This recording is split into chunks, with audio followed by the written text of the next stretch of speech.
We've just concluded a very difficult week for our state and our country. John McCain was an American hero, and we were very blessed to have him as our senator. We're all aware of the size of the void John McCain leaves. Our prayers and our heart remain with Cindy McCain and the entire McCain family, and we will continue to celebrate the life of John McCain.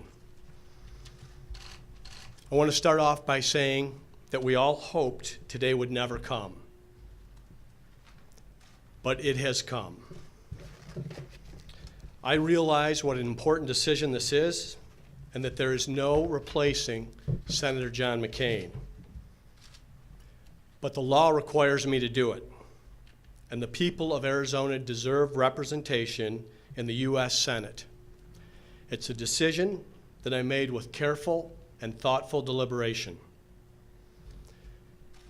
As you can imagine, I received a lot of advice from people about this selection, most of it unsolicited.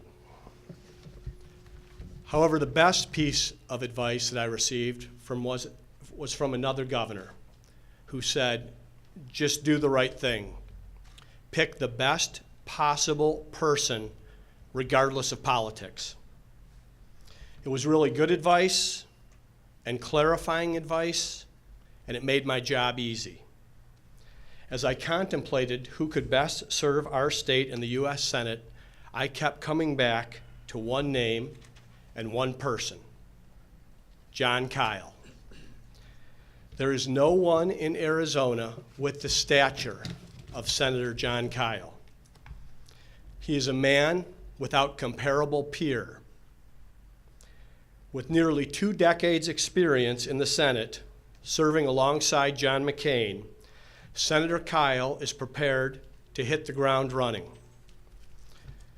Over the last few months, Senator Kyl has been working closely with the White House on the Senate confirmation of President Donald Trump's nominee to the U.S. Supreme Court, Brett Kavanaugh.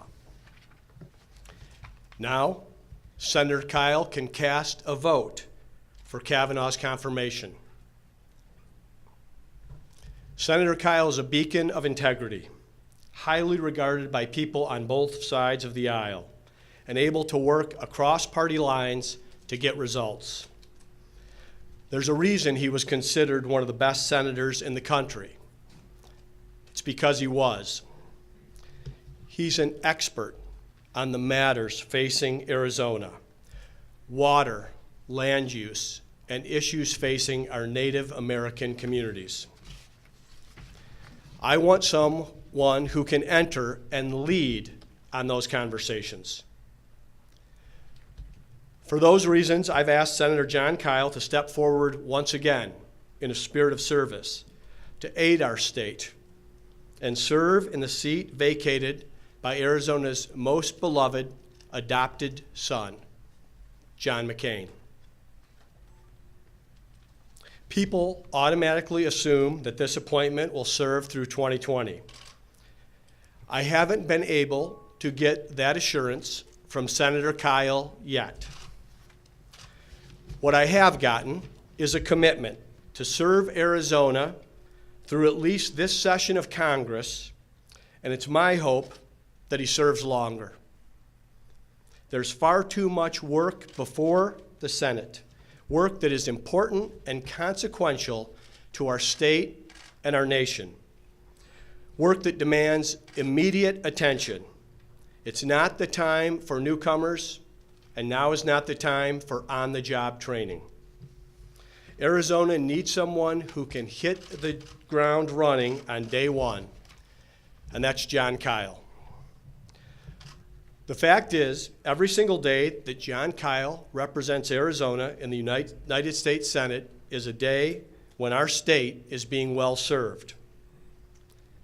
At the memorial here in the state capitol last week, Senator Kyl spoke of how Senator McCain always put the interests of Arizona and America before all else. Senator Kyl has done the same throughout his own service to our state and nation, and will do so again. Lastly, I want to thank Carol Kyle.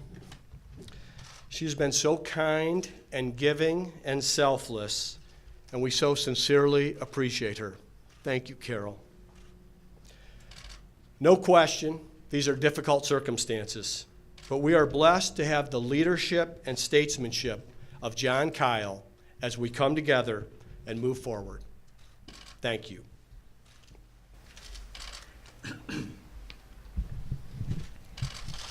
Good morning. I am grateful for Governor Ducey's confidence in me and honored to accept this appointment. We're all saddened by the circumstances that required the appointment and appreciate that there was only one John McCain. John and I served the people of Arizona together for nearly 20 years. And in that spirit, along with Senator Flake, I will do my best to assure that Arizonans continue to be well represented in the U.S. Senate. The governor asked me to serve for the remainder of the term, and he's made some very convincing points. I've committed to serving at least through the second session of the 115th Congress. I do know I will not seek this seat in 2020 nor any other office in the future. I'm accepting this appointment to fill the seat vacated by the passing of my dear friend because of my sense of duty to the state I love and the institution of the Senate in which I served for 18 years, and because the governor asked for my help, and because I'm putting my country first, just as this seat's previous occupant did every single day for more than 30 years. For now, there is much unfinished business on the Senate's calendar, including confirmation of President Trump's nominees to judicial and executive branch positions. I look forward to going to Washington and getting to work. Thank you, Governor. We'll take a few questions. Howard? Well, let me start off with the obvious one, Governor, and no offense, I've known the good senator since he was working for the Phoenix Chamber. There was some comment that Mr. McCain was looking perhaps for a Latina woman, and we get, God help us, you and I, another old white guy. Tell me about that. Howie, I wanted to pick the best possible person, regardless of politics. There is big work to be done in the United States Senate. No one in the state of Arizona has the stature of John Kyle. I asked, and I'm grateful that he accepted. Brandon.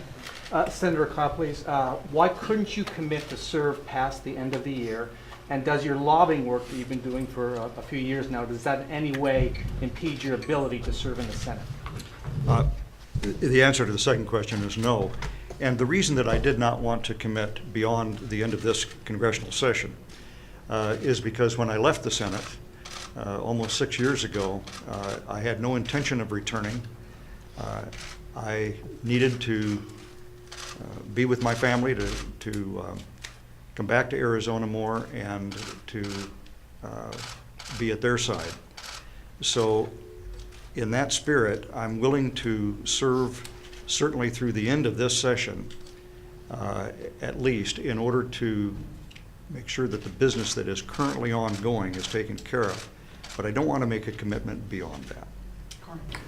Governor Ducey, should Senator Kyle step down before 2020, one, who do you think you would appoint then? Or two, would you leave the seat open until 2020? Like I've said, I'm hoping that the senator will consider serving longer. I'll fulfill my responsibilities as they come due. Right now, Senator Kyle's going to be heading to Sky Harbor Airport to fly back to Washington, D.C. We're working with our Secretary of State and the Secretary of the Senate and Leader McConnell to have Senator John Kyle sworn in to the United States Senate to complete the work of this Congress. We have a few more questions left. Let's do Dennis, Melissa, and then Yvonne. And Governor, just to follow up on whether if Senator Kyle does step down at the end of the year, that seat would be open. You'd have to make another appointment. Would you appoint yourself and take that seat? I've been clear on that from the beginning. That's not going to happen. I am not in the universe of potentials for this. I love the job that I have, and I want to retain it. When I actually considered entering public life, I went and visited with Senator Kyle at the time and told him I was thinking of getting involved in public service. And the first question he asked me was, do you have an executive personality or a legislative personality? And I knew the answer immediately. I said an executive personality, and he said, then don't consider Congress. And I'm going to stick right here. Governor, you said that you wanted to make this decision regardless of politics, but with all due respect, Senator Kyle has been working with the White House in an inherently political process of the Kavanaugh appointment. I don't understand how you can square this as a non-politicized appointment when he is someone who's been involved in a political process very recently. I think it is in picking the best possible person, the person who has the experience, that has done the job and can soothe the citizens in terms of what they can accomplish. John Kyle has a record. He's worked across the aisle, and he has been lauded by both sides of the aisle, and he's going to do a good job for the state of Arizona. So you're not just picking him because he's going to vote for Kavanaugh? I'm picking him because he's the best possible person. Can you give us a sense of the conversations that you have had with Cindy McCain and other people close to the late Senator John McCain's family? I mean, clearly you have taken their feelings and their opinions into consideration. Can you take us behind the scenes, give us a sense of what those conversations have looked like and what their reaction to your selection has been? Well, of course, I think you saw last week was all about honoring Senator John McCain, of comforting the family and the citizens of Arizona.